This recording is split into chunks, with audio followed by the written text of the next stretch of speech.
Começa agora mais um programa Crescendo em Cristo, série de estudos bíblicos produzida por pastores colaboradores da Rádio CPT. Quero conversar com você nesse momento de estudo da Palavra de Deus sobre 1 Coríntios capítulo 15. Quero saudá-lo com a graça e com a paz do Senhor Jesus Cristo. E quero fazer esse momento de iniciação, de início, em nome do Pai, e do Filho, e do Espírito Santo. Amém. Sempre que invocamos o nome do Deus Triuno e fazemos o sinal da cruz, de maneira alguma fazemos de forma supersticiosa, mas para lembrar o santo batismo. Eu agora estou dentro da igreja e quando eu passei pela pia batismal, lembrei do meu batismo, louvei a Deus por esse momento tão especial da minha vida. Bem, queridos amigos e amigas, eu queria começar dizendo que o apóstolo Paulo, quando escreve a primeira epístola aos Coríntios, ele faz para tratar de uma série de assuntos importantes para a vida e fé daquela congregação. Ele responde a diversos temas, a diversos assuntos. Por exemplo, no capítulo 7 ele fala do casamento, no capítulo 8 ele fala da comida consagrada aos ídolos, no capítulo 11 ele vai falar ali da questão da Santa Ceia, no capítulo 12 em diante ele fala dos dons do Espírito Santo, capítulo 13 é um majestoso capítulo sobre o amor. Interessante que ele não fala do sentimento amor, ele fala do dom do Espírito Santo e ele fala que é o mais importante dentre todos, né? Sem ele nada do que a vida e a fé cristã poderiam ter a sua razão de ser. E agora aqui no capítulo 15 ele fala da ressurreição dos mortos. Interessante que vamos dizer assim, o maior capítulo dentro desse livro de 1 Coríntios, dada a sua importância, né? Parece que os coríntios, como aliás muitos de nós, pessoas cristãs de hoje, eles viviam envolvidos em busca de conhecimento, de filosofias, e se defrontavam com ideologias, enfim, e davam mais importância a essas coisas do que a palavra de Deus. Algo muito comum a nós também. Vivemos tempos de um tecnicismo, por assim dizer, né? Da necessidade de conhecimento, enfim, temos acesso a muitas informações, a muitas ideologias em curso e nós acabamos dando mais importância a essas coisas do que a Escritura Sagrada. Então, o apóstolo Paulo ele escreve exatamente para reforçar as bases da fé dessas pessoas, para que elas possam viver a sua fé em primeiro lugar e depois testemunhar a sua fé crendo na verdade da ressurreição. Na minha compreensão, nesse ano, se Deus quiser, eu completo 30 anos de ministério. A ressurreição de Jesus e a nossa ressurreição com Ele é um dos assuntos que mais falta à pregação cristã dos nossos dias. Meus irmãos, parece que vivemos a era pós-ressurreição, parece que esse é um assunto passado, né? A ressurreição de Jesus e a nossa vida com Ele falta na maioria das mensagens e pregações cristãs. A falta da ressurreição de Jesus, da perspectiva da vida com Ele na eternidade dos céus, faz com que os cristãos tenham a sua fé e vida cristãs girando em círculo ou em torno do seu próprio umbigo. Viver a vida e fé cristãs sem a esperança e a certeza da ressurreição dos mortos e da nossa vida com Jesus seria a mesma coisa que imaginar uma partida de futebol sem as goleiras, sem as traves, ou, gosto muito de Fórmula 1, uma corrida de Fórmula 1 sem a chegada. Ao contrário disso, ao contrário da falta incrível que essa doutrina e essa mensagem faz à pregação cristã dos nossos tempos, também a fé e a esperança de muitas pessoas cristãs, o apóstolo Paulo sempre pregava e sempre lembrava a doutrina da ressurreição de Jesus e da nossa ressurreição com Ele. É interessante que os credos cristãos, que sempre repetimos nos nossos cultos, domingo após domingo, reforçam essa verdade fundamental. Creio na ressurreição dos mortos e na vida eterna com Jesus. Se você tem a sua Bíblia aí, eu quero convidá-lo a abrir em 1 Coríntios capítulo 15, versículos 1 a 19.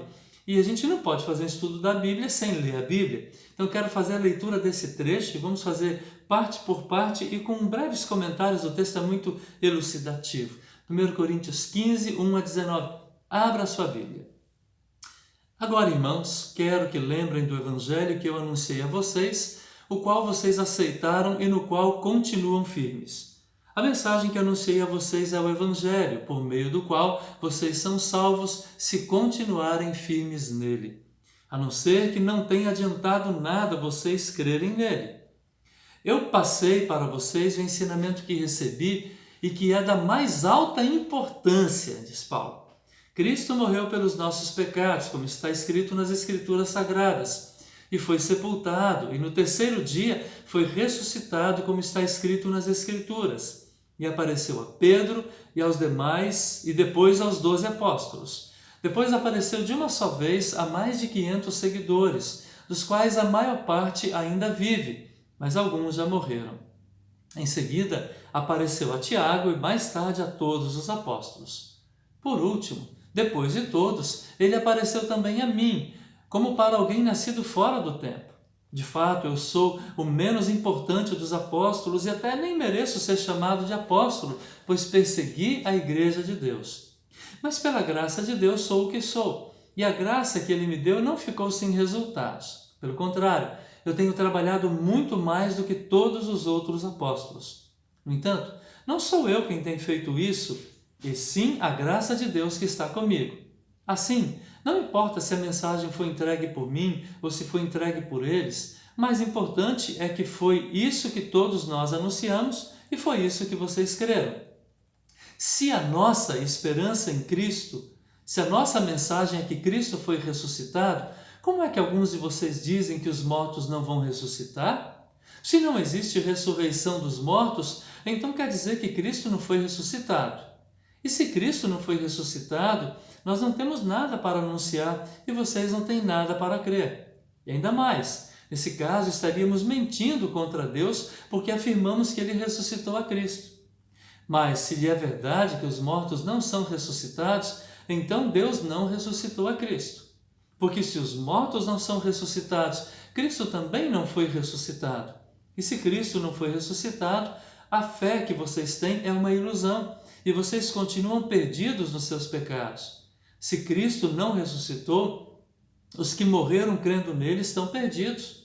Se a nossa esperança em Cristo só vale para esta vida, nós somos os mais infelizes deste mundo. Que palavras categóricas do apóstolo Paulo!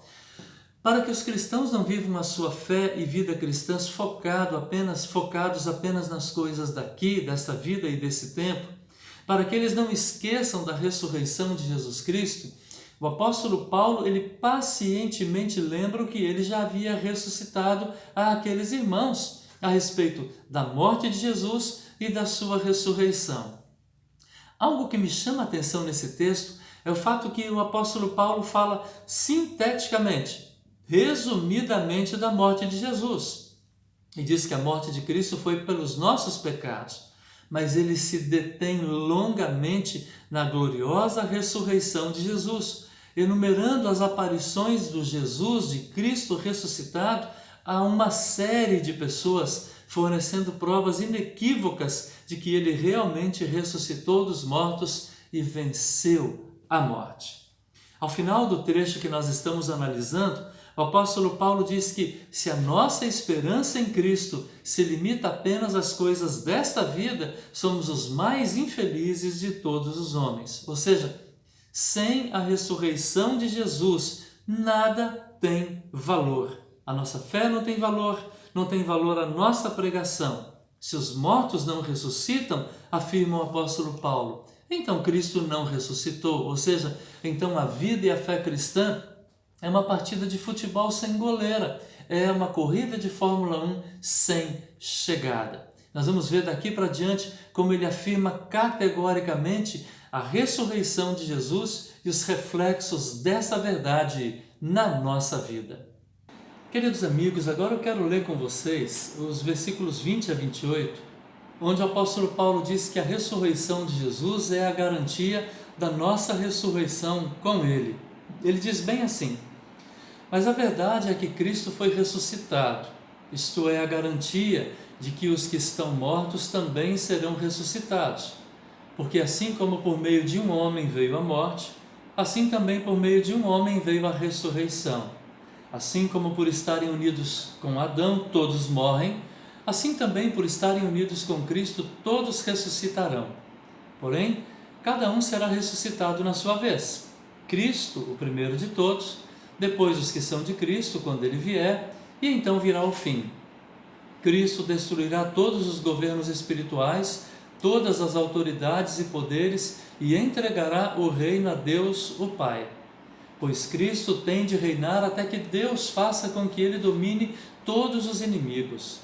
O último inimigo a ser destruído é a morte. As Escrituras Sagradas dizem que Deus pôs todas as coisas debaixo do domínio dele.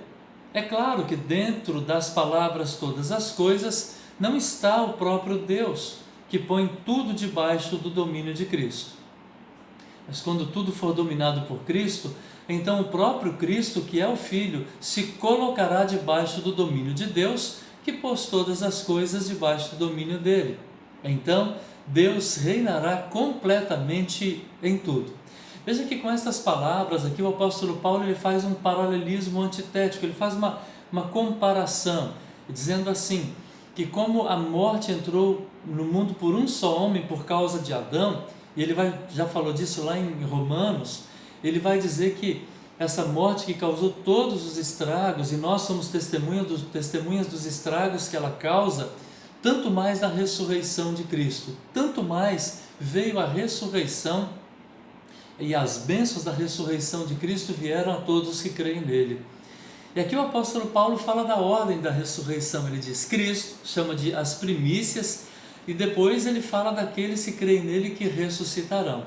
E ele diz que então será destruída a morte será tragada. Depois disso ele passa a falar dos efeitos práticos da ressurreição na nossa vida do dia a dia. Eu quero convidar você para abrir a sua Bíblia e ler os versículos 29 a 34, onde ele diz assim: Pensem agora nas pessoas que são batizadas em favor dos mortos. O que elas esperam conseguir? Se os mortos não ressuscitam, por que é que essas pessoas se batizam em favor deles? E quanto a nós, por que é que nos colocamos em perigo a toda hora?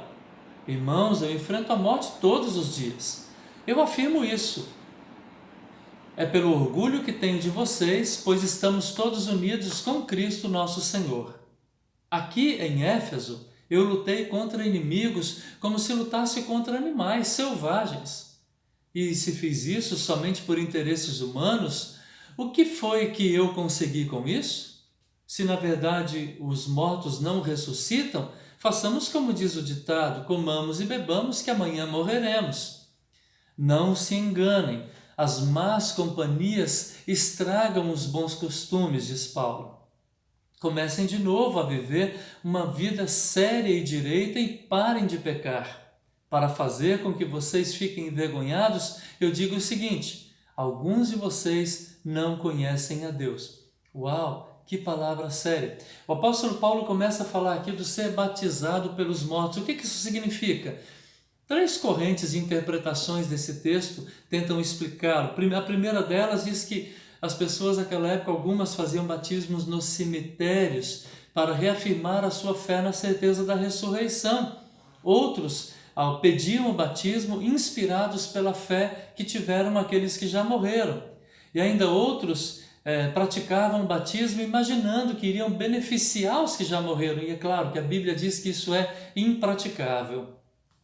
Paulo coloca aqui outro argumento, dizendo assim, dos perigos que Paulo, enfrentava por causa da pregação da fé, da ressurreição de Cristo Jesus. E ele diz, ora, se isso não fosse verdade, se eu não tivesse essa convicção plena, se eu não tivesse visto o Cristo ressuscitado, de nada adiantaria. E ele diz para os cristãos ali de Corinto, olha, se isso não é verdade, então comamos e bebamos que amanhã morreremos. E ele faz um alerta dizendo assim, olha, as más conversações pervertem, corrompem os maus costumes, ou seja, as más influências podem levar vocês e afastá-los de Deus. Aí ele diz um imperativo forte, parem de pecar. E ele diz depois ao final, eu lamento que talvez alguns de vocês não conhecem a Deus. Que palavras tristes a do apóstolo Paulo. Conhecer a Deus significa crer em Jesus e crer na sua ressurreição e na vida que ele nos oferece de graça no Evangelho. Bem, meus irmãos, agora o apóstolo Paulo vai falar como as pessoas ressuscitam, que corpos elas têm. Eu quero convidar você para que leiamos os versículos 35 a 49, onde lemos assim: Mas alguém perguntará, como é que os mortos são ressuscitados? Que tipo de corpo eles vão ter? Seu tolo, quando você semeia uma semente na terra, ela só brota se morrer. E o que foi semeado é apenas uma semente, talvez um grão de trigo, outra semente qualquer, e não o corpo já formado da planta que vai crescer. Deus dá a essa semente o corpo que Ele quer e dá a cada semente um corpo próprio. E a carne dos seres vivos não é toda do mesmo tipo. Os seres humanos têm um tipo de carne, os animais têm outro, os pássaros outro e os peixes ainda outro. Há também corpos do céu e corpos da terra. Existe um tipo de beleza que pertence aos corpos celestes e outro que pertence aos corpos terrestres. O sol tem o seu próprio brilho, a lua outro brilho, e as estrelas têm um brilho diferente. E mesmo as estrelas têm diferentes tipos de brilho, diz o apóstolo Paulo. Pois será assim quando os mortos ressuscitarem. Quando o corpo é sepultado, é um corpo mortal, mas quando for ressuscitado, será imortal. Quando ele é sepultado, é feio e fraco, mas quando for ressuscitado, será bonito e forte. Quando é sepultado, é um corpo material, mas quando for ressuscitado, será um corpo espiritual. É claro que se existe um corpo material, então tem de haver também um corpo espiritual. Porque as Escrituras Sagradas dizem: Adão, o primeiro homem, foi criado como um ser vivo, mas o último Adão, Jesus Cristo, é o Espírito que dá vida. Não é o espiritual que vem primeiro, mas sim o material. Depois é que vem o espiritual.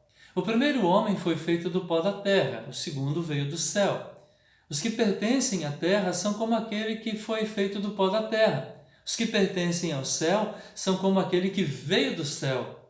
Assim como somos parecidos com o homem feito do pó da terra, assim também seremos parecidos com o homem do céu. Aqui, meus irmãos e irmãs, ao meu ver, estão as mais consoladoras verdades a respeito da ressurreição. As coisas bem práticas. Nós que enfrentamos tantas lutas, tantas dificuldades no nosso dia a dia daqui, doenças, acidentes, a pandemia, a morte, nós ressuscitaremos com corpos perfeitos. Fico imaginando, por exemplo, eu uso óculos há muito tempo, uma deficiência visual. As pessoas que, por exemplo, têm dificuldades com a mobilidade, não têm uma perna, ou pessoas que não têm um braço, ou pessoas que por causa de um AVC não se locomovem de maneira perfeita, pessoas que têm má formação nos seus membros, enfim, todas essas, todos nós, todos teremos corpos perfeitos. Os argumentos e as comparações que o apóstolo Paulo faz aqui são majestosas. Chama a atenção a que ele faz com o grão de trigo. Ele diz que você não semeia a planta, você semeia o grão, e depois vai nascer a planta. Ele fala do nosso corpo natural, o corpo com o qual nós nascemos, como um corpo feio e fraco. E olha que a gente já admira muito o nosso corpo, né, com as potencialidades que Deus nos deu. Imagina o que será na ressurreição. O corpo corrompido, maculado, enfraquecido, que o corpo que morre por causa do pecado, na ressurreição será um corpo perfeito. Por fim, o apóstolo Paulo fala que quando da vinda do nosso Senhor Jesus Cristo, os que estiverem vivos serão transformados. E eu queria ler com vocês os versículos 50 a 58. Ele diz bem assim: Meus irmãos, o que eu quero dizer é isto, que o que é feito da carne e de sangue não pode ter parte no reino de Deus, e o que é mortal não pode ter a imortalidade. Lembra muito aquela palavra de Jesus em João 3, ali na sua fala com Nicodemos, que é nascido de carne é carne, que é nascido de espírito é espírito, não é? Escutem bem esse segredo, 1 Coríntios 15, 50 a 58. Escutem bem esse segredo, diz Paulo, nem todos vamos morrer, mas todos vamos ser transformados num instante, num abrir e fechar de olhos, quando tocar a última trombeta. Ela tocará, os mortos serão ressuscitados como seres imortais e todos nós seremos transformados. Pois esse corpo mortal precisa se vestir com o que é imortal. E esse corpo que vai morrer precisa se vestir com o que não pode morrer. Assim, quando esse corpo mortal se vestir do que é imortal, e quando esse corpo que morre se vestir com o que não pode morrer, acontecerá o que as Escrituras Sagradas dizem. A morte foi destruída, a vitória é completa. Onde está a morte, a sua vitória? Onde está a morte, o seu poder de ferir? O que dá à morte o poder de ferir é o pecado. E o que dá ao pecado o poder de ferir é a lei. Mas agradecemos a Deus que nos dá a vitória por meio do nosso Senhor Jesus Cristo. Portanto, queridos irmãos, sejam firmes, inabaláveis e sempre abundantes na obra do Senhor. Pois vocês sabem que todo o esforço no trabalho do Senhor sempre traz proveito. A tradução antiga diz assim: tudo que vocês fazem no trabalho do Senhor não é em vão. O apóstolo Paulo, no início disse que se Cristo não ressuscitou, a nossa fé e pregação seria vãs. Ele lembra aqui que a ressurreição de Jesus coloca sentido na nossa fé e vida cristã. Lembra que eu disse para você bem no começo? Que se não houvesse a ressurreição dos mortos, se a gente não crê nisso, a nossa fé e vida cristã seria como uma partida de futebol sem goleira, ou como uma corrida de Fórmula 1 sem a chegada. Então, depois de toda essa descrição fantástica que o apóstolo Paulo faz aqui, ele conclui dizendo que a morte está destruída e ele é corajoso. Esse apóstolo Paulo é danado, ele é corajoso. Ele diz assim: onde está a morte, a tua vitória? Onde está a morte, o teu poder de ferir? Ele diz: a morte foi tragada pela ressurreição e pela vida do nosso Salvador. Por isso ele conclui dizendo: sejam firmes, inabaláveis e sempre abundantes no trabalho do Senhor, sabendo que no Senhor o seu trabalho não é vão. Então, toda a nossa vida cristã e esperança tem sentido na confiança, na esperança, na certeza da ressurreição de Jesus e na nossa vida com Ele, na nossa ressurreição com Ele. Vamos orar. Salvador Jesus Cristo, a tua morte em meu favor e a tua ressurreição em meu benefício me trazem muita alegria. Confortam e consolam o meu coração, enchem de esperança e ânimo a minha fé e vida cristãs. Não permita que eu me envolva demasiado nas coisas deste mundo ao passo de esquecer e perder essa perspectiva da ressurreição e da vida eterna. Ao contrário, ajuda-me a confiar cada vez mais no Senhor e a ter essa esperança bem acesa em meu coração. Que eu te sirva e te louve com os braços e pernas envolvidos aqui, mas com um olhar e com um coração fitos na eternidade do céu. Abençoa a minha vida, o meu coração, nutre-me sempre nesta fé e esperança. Também abençoa a todos os meus irmãos e irmãs, pessoas cristãs, que todos nós prossigamos firmes, inabaláveis, sempre abundantes na obra do Senhor, sabendo que no Senhor o nosso trabalho não é vão. Preserva-nos nesta fé, em Cristo Jesus, nosso Salvador. Amém. Fique em paz, fique com Jesus. Amém. Acompanhe este e outros programas em radiocpt.com.br.